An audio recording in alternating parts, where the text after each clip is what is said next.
It was my boyfriend's birthday, so I quietly took a gift to the hospital where he worked. I hid behind the partition, planning to surprise him. Instead, I heard his first love ask, "How are you planning to take Olivia's eyes?" He said coldly, "3 days from now, I'll fake an accident. As the attending physician then, I can legitimately transplant her eyes for you."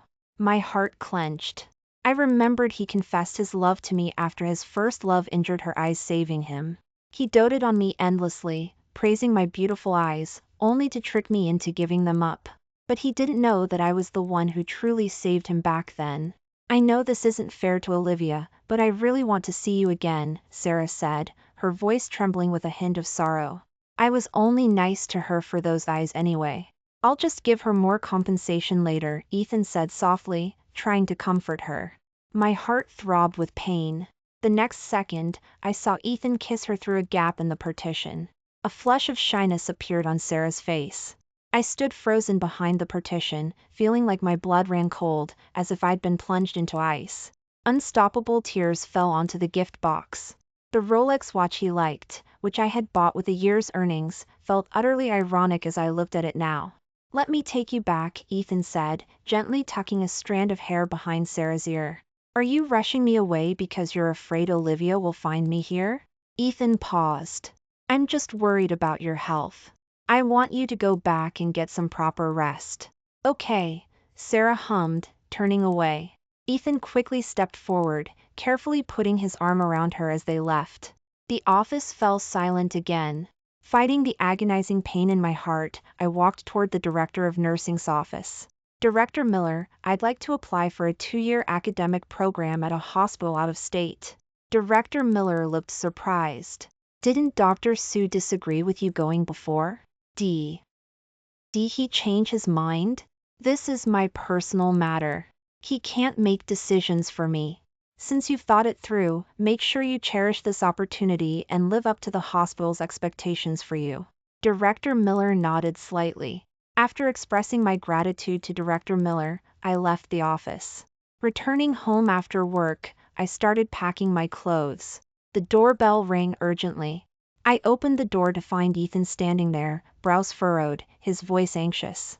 "Why did you apply for an academic program?" I answered calmly, "It's a rare opportunity. I want to improve myself." Ethan paused, disbelief in his eyes. "Olivia, did I do something wrong to make you angry?" His tension and helplessness made me feel momentarily disoriented. In the past, he had doted on me so much that I never imagined leaving him to pursue my own career. But today I knew his affection was just a pretense to trick me into giving my eyes to his first love. I tugged at the corner of my lips. "I just don't want to revolve around you anymore." Ethan's brows furrowed tightly. "I know I might have neglected you lately. I'll make it up to you. Don't be difficult, okay? Didn't you say you had a surprise planned for me, that you were going to celebrate my birthday?" As he spoke, his eyes landed on the gift box on my table. He walked straight inside the apartment, opened the box, and his eyes lit up when he saw the watch. He said excitedly, "Olivia, you actually remembered. I've always wanted this watch." He looked thrilled. "Taking something I said casually to heart proves how much you love me." "So, what you just said was out of anger, right?" I snatched the watch back from his hand, my eyes icy. "This isn't for you." He looked stunned. "Olivia, are you kidding me? I'm tired. Let's break up." I looked at him coldly. Ethan froze. "Why? What did I do wrong that makes you want to break up?" "You and..." The rest of my words were cut off by his phone ringing. Ethan glanced at the screen, his brows instantly furrowing. He rushed to the side to answer the call. I watched him coldly as his expression grew increasingly solemn. After ending the call, he turned to me. "I have an urgent matter right now. Wait for me to come back." The process for transferring to a hospital out of state was still underway. The next day, I went to the hospital for work as usual. During a break, I heard colleagues talking. They said Sarah was admitted for eye pain the previous night, and Ethan stayed by her side in the patient room all night. One colleague couldn't help but ask, "The whole hospital is talking about Dr. Sue staying with Sarah all night. Doesn't it bother you? I replied calmly, we've already broken up. My colleagues looked as if they'd heard earth-shattering news, completely shocked. Someone pressed, you two were so in love, how could you break up? What happened? I haven't agreed to break up. Ethan's voice plunged the scene into silence. I got up to leave, and he followed me out. In the hospital hallway, he blocked my path, forcing me to stop. Olivia, what did I do wrong? I can change, can't I? I scoffed. No need. We're over. As soon as I finished speaking, I quickly turned and left. There were only 2 days left until Ethan's scheme. I had to arrange everything before then. In the afternoon, I met with Director Miller to finalize the details of my transfer and asked him to help process the paperwork as quickly as possible. Next, I returned to my workstation and began organizing the patient records I had on hand, classifying and sorting them as quickly as possible.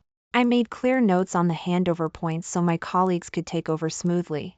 Just as I was about to breathe a sigh of relief after finishing, Ethan rushed over and grabbed my hand.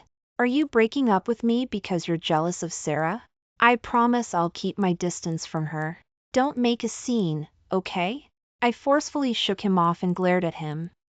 Whatever happens between you and Sarah has nothing to do with me. Stop pestering me. Nearby colleagues cast curious glances, whispering amongst themselves.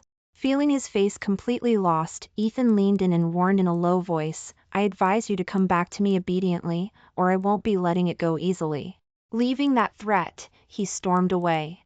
A few colleagues I was close to gathered around to comfort me. I smiled and said I was fine. As I walked out of the hospital entrance after work, I saw Ethan's figure. Before I could react, he suddenly rushed over, covered my mouth, and dragged me towards a car parked nearby. I struggled desperately, kicking him with my feet, trying to pry his fingers off with my hands. But his strength was immense, I couldn't break free. He forced me into the car, then got into the driver's seat himself and quickly locked the doors. Ethan, what are you doing? I demanded loudly. His tone was cold. I just want to swap your eyes for Sarah's. I'll compensate you well afterward, just consider it doing me a favor. I slapped him hard across the face. Are her eyes precious, but mine aren't?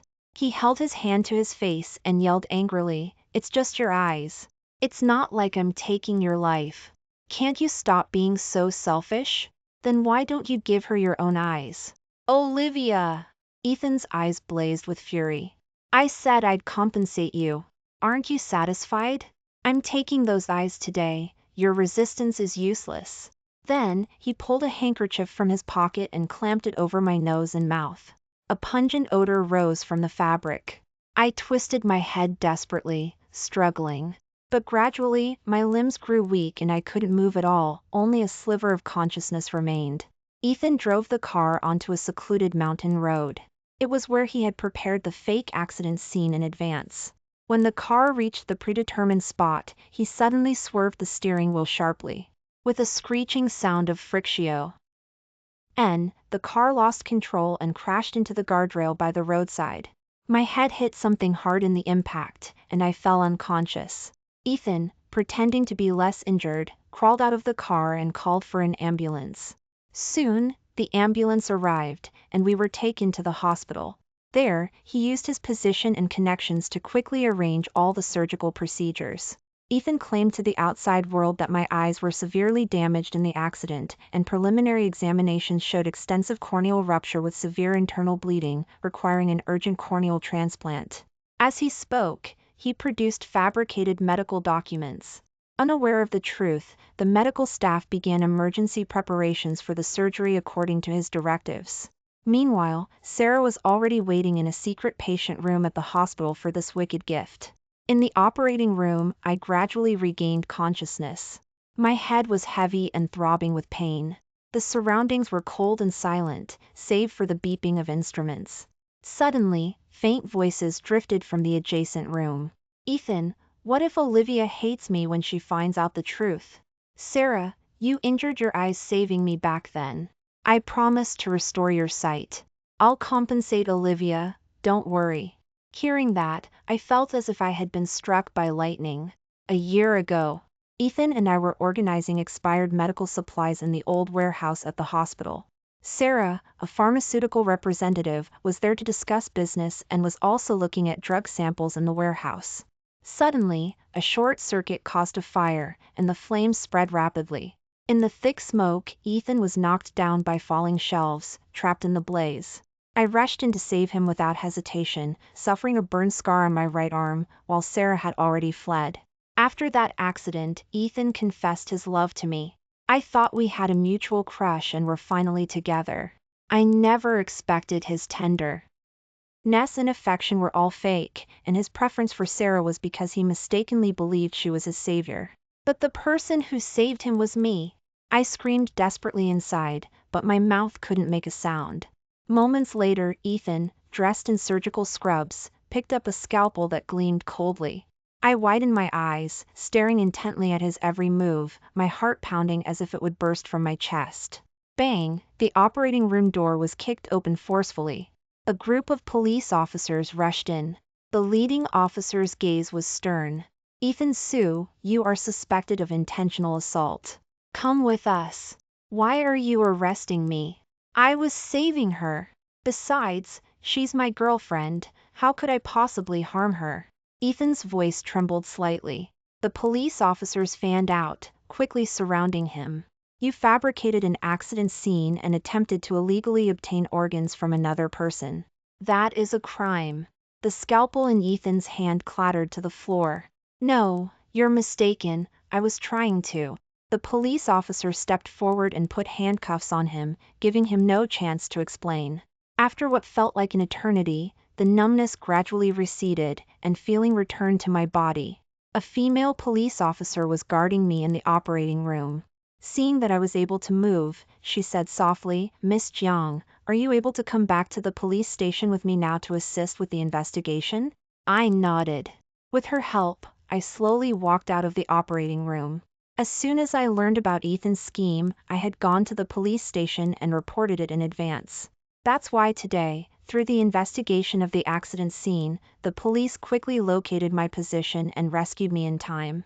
Although I had taken precautions, I still felt terrified and helpless when he acted on his plan to harm me prematurely. After I was taken to the police station, the female officer handed me a cup of hot water and comforted me gently, telling me to calm down first. Afterward, the police officers began questioning me about the case in detail. I forced myself to stay focused and recounted Ethan's recent strange behavior and the harm he inflicted on me, including every little detail. The police combined my statement with the evidence collected at the scene, including the forensic report on the fabricated accident, relevant surveillance footage from the hospital, and the forged medical documents Ethan had created. They successfully built a complete chain of evidence, solidifying Ethan's guilt. After being taken into custody, Ethan still attempted to argue, claiming he didn't intend to harm me. He even hired a top legal team to fight for the lightest possible sentence. Given the lawyer's arguments and the fact that some criminal acts did not result in severe consequences due to timely police intervention, the court sentenced Ethan to 10 days of detention for intentional assault and forging evidence. After finishing all the necessary procedures, my transfer application was approved. I immediately booked a plane ticket to a hospital out of state. Fortunately, my childhood friend, Liam, also worked at that hospital. When he heard I was coming, he arranged a place to stay for me in advance. When I arrived at the airport, he was already waiting there. His familiar figure instantly made me feel safe in the unfamiliar city. He came towards me with a smile, naturally taking the luggage from my hand. "I'll take you to your place to stay first." "Thank you." I looked at his profile. He turned his head and smiled. "Formal with me?" He paused, then added playfully, "I've been waiting and finally got you here." I lightly punched his arm, playfully scolding him. "You're so old, and still so silly, just bantering." But having him there really made me feel much more at ease. In high school, he was like a mischievous little son, always carrying a carefree, rebellious spirit. I remember one time I was being bullied by some classmates, and he suddenly rushed over, pulled me behind him, and yelled at them, "If you dare bully my future wife, I'll fight you." Then he charged fiercely, 1 against 5, and was utterly defeated. Beaten and bruised, he limped over to me, still not forgetting to tease, "Little dummy, what would you do without me? Are you so moved you want to offer yourself in marriage?" I frowned, scolding him for being improper, my heart aching for him. But he just chuckled, as if protecting me was worth any amount of injury.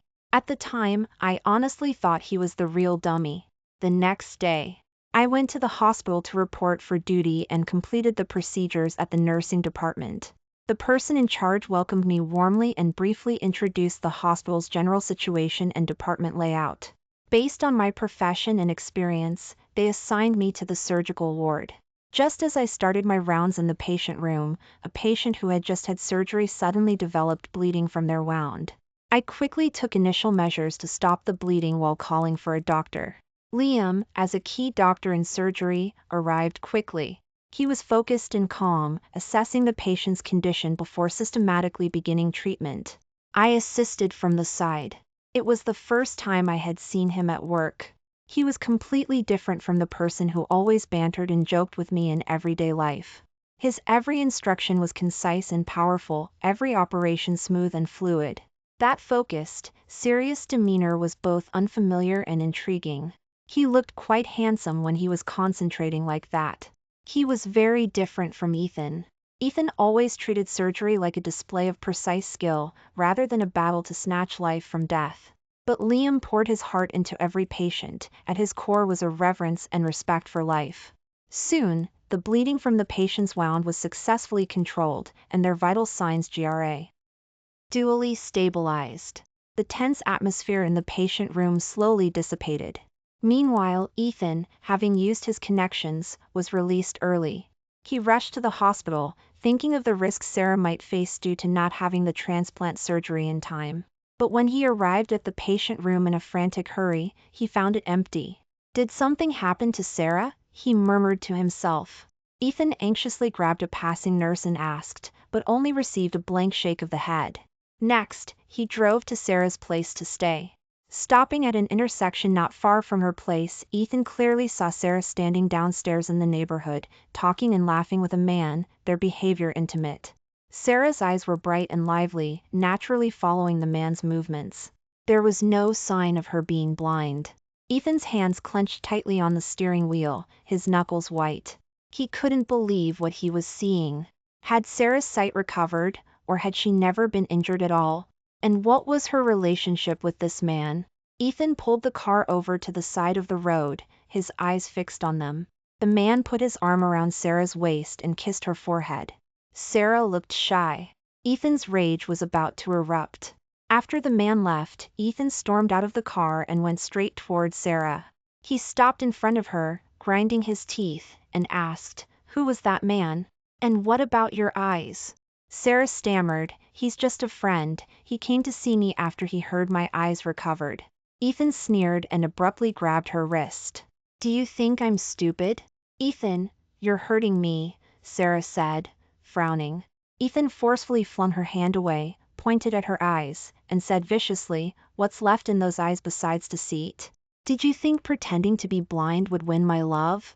My feelings for you were just charity, based on you saving me." Sarah's eyes widened, and she was about to explain. Ethan stepped closer. "I actually harmed Omion who truly cared for me, all for a woman like you who is fickle and full of lies. You make me sick." Provoked by Ethan's words, Sarah curled her lips into a cold smile. "Fine, then I'll make you even sicker. Back in the warehouse, the one who saved you wasn't me at all, that's why my eyes were perfectly fine. And Olivia, she got a horrible scar on her arm saving you. Didn't you notice it when you were with her? Ha ha ha." At that moment, hearing the truth, Ethan's face was filled with shock and disbelief. "No, that's impossible. You're lying." His voice trembled as he desperately resisted the fact, trying to convince himself this was just Sarah's malicious revenge. But images of his time with Olivia kept flashing in his mind. Her clear eyes, her gentle smile, and that shocking scar on her arm. He had once said dismissively, "That scar is so ugly, can't you cover it up? It completely kills my mood, so annoying." He never imagined that the scar he detested was the mark left by the flames when she rushed into the fire to save him, a testament to her bravery and kindness. But what had he done to his real savior? He approached her with an agenda, harmed her for another woman, and even almost took her eyes. Those eyes, they were so beautiful, so sincere. Taking advantage of Ethan's daze, Sarah quickly fled. Coming back to his senses, Ethan looked in the direction she left, clenching his fists. After a moment, he forced himself to calm down and began to figure out how to investigate the truth of what happened back then. The security guard told him that the surveillance footage from that day was damaged, and since it was an abandoned warehouse anyway, no one pursued it. Ethan obtained the hard drive containing the surveillance data and found someone to repair it. 2 days later, they finally succeeded in recovering some key video fragments.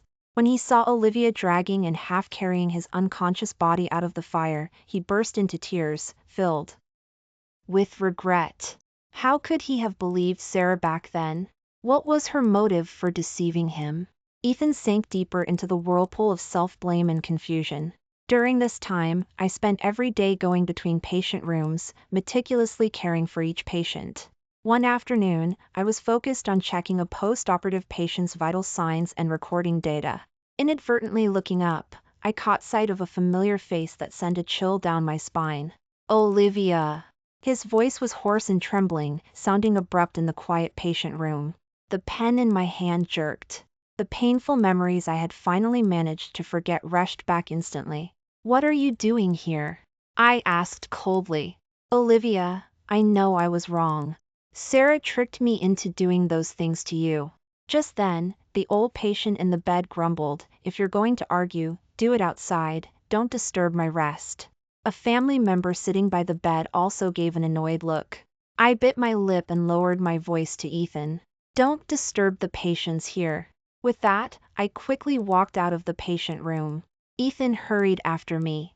In a corner of the hospital hallway, I watched him coldly, waiting for him to speak.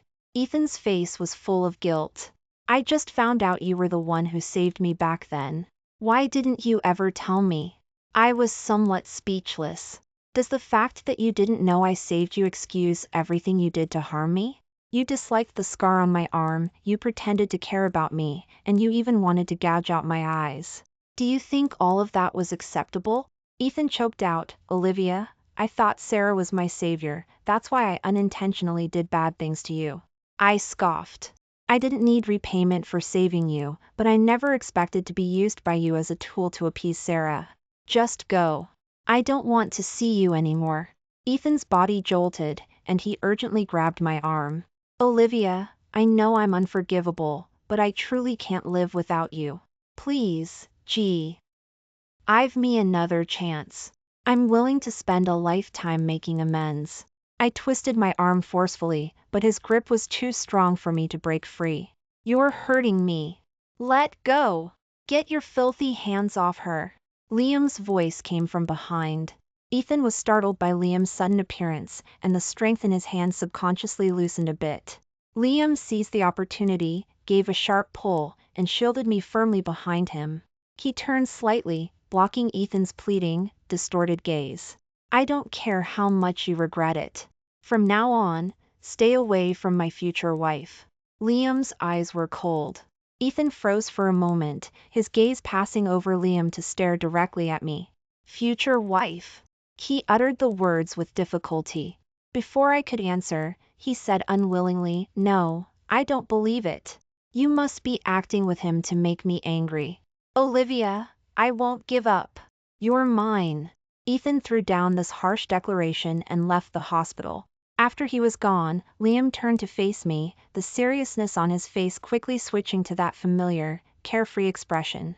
Pretty good performance for my damsel in distress rescue, right? Were you impressed by my cool side, future wife? He raised an eyebrow and reached out to pat my head. Tell me, how many bad romances have I saved you from since we were kids? Good thing you have a protector like me, otherwise you'd be sold and still happily counting the money for them. With that, he let out an exaggerated sigh and shook his head in a theatrical manner. I pretended to be annoyed. Still teasing me at a time like this. But warmth bloomed in my heart. When we were kids, he always bantered and was sarcastic with me, and after helping me out when I was bullied by classmates, he still didn't forget to tease. I always thought he was just showing off his skills or simply amusing himself at my expense. Only now did I realize that in all those past moments, he had been protecting me in his own way. This love, like the sun, light hidden behind the clouds, silently cast its warmth, and I had been too slow to perceive it until now. But yes, having you here does make me feel much more at ease. I lowered my eyes slightly, a faint smile playing on my lips, my voice soft as a whisper. Liam's eyes lit up. So you're agreeing to be my wife? Don't talk nonsense. Who agreed? I instinctively retorted, but a ripple of emotion stirred in my heart. I was a little flustered by Liam's directness and quickly made my escape. In the following days, Ethan didn't give up pestering me, just as he had said. Every morning, I would find him at the hospital entrance. He would be holding a bouquet of lilies, my favorite, and block my path. Olivia, you used to say that if I made you angry, all I had to do was buy you a bouquet of lilies, and you'd forgive me. I glanced at him coldly, took the lilies, and under his hopeful gaze, turned and gave them to a colleague. He stood there dejectedly, reluctant to leave for a long time. At noon, the nurses stationed at the hospital would receive various exquisite lunches ordered for me, each with an apology card attached. I took the lunch boxes downstairs and gave them to the sanitation workers right in front of him. In the evening after work, he would wait at the hospital entrance. As soon as he saw me, he would start apologizing frantically. Olivia, what do I have to do for you to forgive me? Even if you kneel. Thud, with a sound, he actually knelt down in front of me. I won't forgive you, I finished. Ethan's voice was tearful. Please give me a chance to make up for my mistakes, okay? No matter what he said or did, I remained unmoved. Each time, I turned and left decisively, leaving him only with my cold back. After several days of Ethan's harassment, Liam couldn't stand it anymore. He took out his phone and instructed, give Ethan Sue a lesson and make him get out of Riverwood. The Fong family was an influential family in influential CIR. Please, they had plenty of ways to force Ethan to leave. That same evening, Ethan was severely beaten by several burly men and left Riverwood in a sorry state. Ethan returned home bruised and battered, his anger intensifying. With no outlet for his frustration, he blamed all his suffering on Sarah. The woman he once considered his savior was now, in his eyes, the culprit. He went to Sarah's place and knocked on the door. The door slowly opened, and as Sarah peeked out, Ethan rushed inside. He pushed hard with both hands, catching Sarah off guard, and she stumbled backward and fell. Ethan strode into the living room and kicked over a nearby chair. He turned to glare at Sarah on the floor. Why did you lie to me? Sarah trembled as she scrambled to her feet, shaking all over. Ethan, I was so scared back then, all I could think about was getting away. By the time I came to my senses, Olivia had already pulled you out. She was unconscious from inhaling a lot of smoke. The rescuers who arrived thought I had saved both of you. I wanted to explain, but I was afraid of being condemned by everyone, and even more afraid you would hate me if you knew the truth. So I had to pretend I injured my eyes while saving you, that way no one would suspect me. Your love for me made me increasingly greedy for this lie, pulling me deeper and deeper. I know I was wrong, will you forgive me? After listening to Sarah, Ethan slammed the vase on the table onto the floor. The sound of shattering glass was particularly harsh. Sarah flinched, curling up into a ball. Forgive? Then who will forgive me? Ethan gritted his teeth. Then, he quickly operated on his phone, typing out Sarah's wicked deeds, attaching her disheveled photos, and sending them to all social media platforms and industry communication groups. He also tagged many well-known figures and company leaders in the industry. He said viciously, Sarah, I'm going to ruin your reputation and make sure you can never work in this industry again. Then, he hired a lot of influencers to create buzz. The topic #pharmaceutical rep Sarah Lysanda's section quickly became the top of the trending topics. He stared at his phone screen and sneered, you like living in a false spotlight, don't you? Then I'll expose your true self to the public and let you be condemned by everyone. Sarah hugged Ethan's legs tightly, begging tearfully. Ethan, Please don't do this. I know I was wrong, I really do. It was a moment of confusion, it won't happen again. Her makeup was streaked with tears, and her hair was messy. I'll do anything to make up for my mistakes, just please let me off this time. Sarah desperately pleaded on her knees, her forehead quickly turning red and swollen.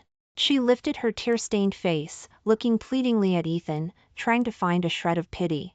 But Ethan just looked down at her coldly, completely unmoved. He abruptly lifted his leg, broke free from Sarah's hands, and let her fall back onto the ground in a heap. Now you know how to beg? It's too late. When you fabricated that lie, did you ever think this day would come? When you were enjoying that false glory, did you ever think about the harm you caused others? Ethan raised his foot in disgust and kicked Sarah hard in the side, sending her sprawling. Sarah curled up, letting out cries of pain. Ethan didn't even look at her, turning his head and leaving without a backward glance. Ethan's internet trolls continued to push, and the trending topic exploded. The comment section was flooded with all sorts of voices. What was most striking was the appearance of Sarah's boyfriends, speaking out one after another. Isn't this my girlfriend? We've been together for almost a year, and we were planning to go to Cancun next week. What is going on? Are you kidding me? She's clearly my girlfriend, we just had dinner and saw a movie last week. This commenter even posted photos from their date. Seriously? I just paid off her $80,000 credit card bill, and now you're telling me she's everyone's shared girlfriend? This woman must be running a scam. I just went to a hotel with her yesterday. There were also comments from netizens watching the drama unfold. I thought this was just about the truth of who saved who, didn't expect it to have such juicy content. This woman has too much energy. Feeling bad for her boyfriends for a second. Putting in all that effort for other people's girlfriends, how interesting. Wonder what Sarah was trying to get out of this. Well, now the whole internet knows. Sarah looked at the malicious comments online, trembling uncontrollably. She frantically contacted her boyfriends, trying to explain. But their calls were either rejected or they were blocked immediately. She collapsed on the floor, left to struggle in endless regret and pain. Ethan watched the shocking revelations online and said coldly, Sarah, this is all your own doing. 3 days later. Under the widespread cyberbullying, Sarah had a complete mental breakdown. That night, she quietly snuck into Ethan's place. Ethan hadn't had time to change the door code, so Sarah got in easily.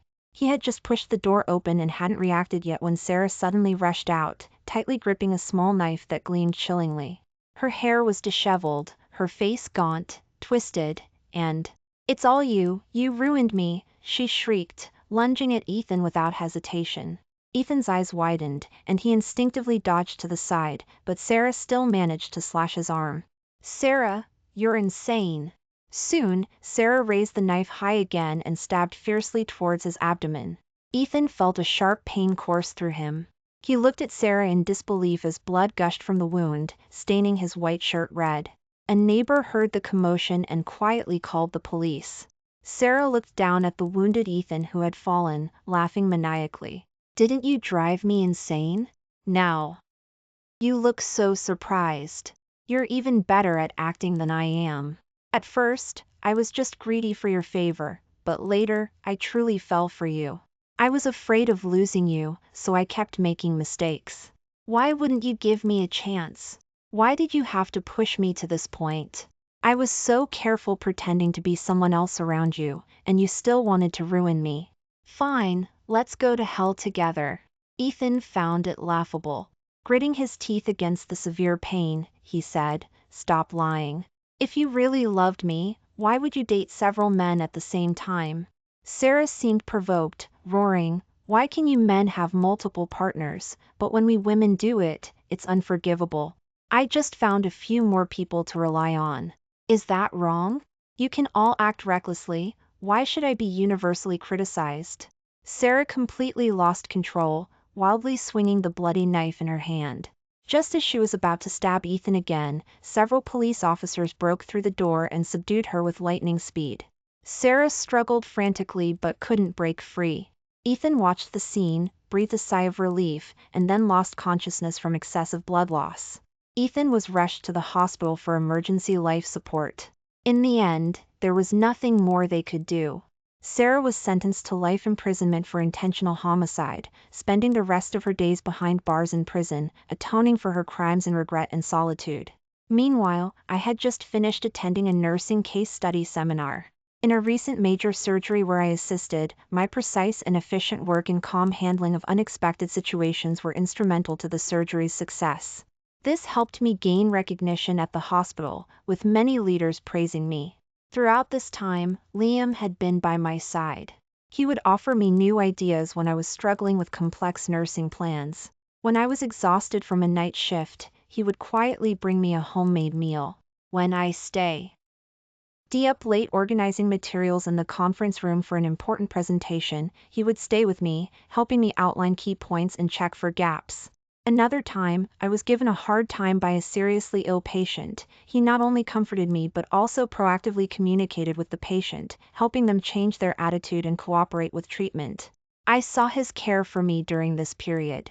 After work that day, we sat together on a garden bench at the hospital to rest. He told me about Ethan and Sarah. He turned slightly to face me, his expression worried. No matter what happens, I'll be by your side. I smiled. You don't need to worry about me. It's all in the past. I should really move forward now. Liam looked at me eagerly. Then will you be my girlfriend? I pursed my lips. No. Liam looked utterly deflated. I let out a giggle, reached out and lightly tugged at his sleeve, saying in a coy manner, "Big dummy, aren't I already your future wife?" Liam froze for a moment, then understood. He stood up excitedly, pulled me into his arms, and spun me around. Little dummy, I finally waited for this day. From now on, no one will ever separate us. I smiled and nodded. Okay.